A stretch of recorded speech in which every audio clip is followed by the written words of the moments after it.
आणि दुसरं म्हणजे धर्माचं रूप. अगोदर भक्ती रूप सांगतो मी तुम्हाला.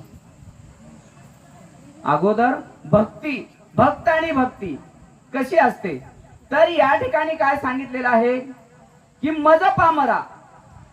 मज पामराकडे काय ते ज्ञान असावे आणि मी त्या ठिकाणी पोचेल की नाही ते सांगता येणार नाही.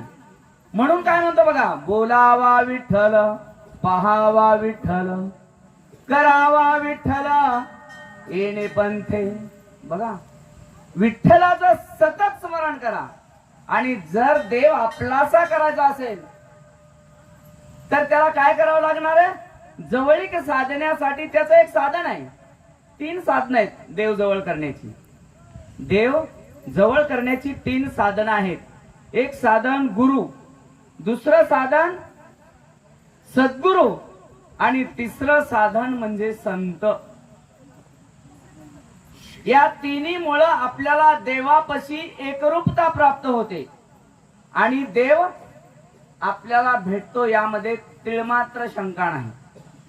ते कसं? गुरु केल्यानंतर आपलं गुरु कोण आहे? प्रथमतः आपली आई आणि आपले पिता हे आपले गुरु आहेत. नंतर ज्या वेळेला आपण गुरु दीक्षा घेतो तो एक गुरु आहे. आणि सद्गुरु कोण आहे? ज्याच्यामुळे आपल्याला त्या ठिकाणी पोहोचायचंय तो सद्गुरु आणि संत. असे हे संत सद्गुरु बाळूमामा आहेत. आणि संत श्रेष्ठ आहेत, ते कलियुगातले आहेत, ते पाठीमागचे नाही आहेत. संत सद्गुरु हे कलियुग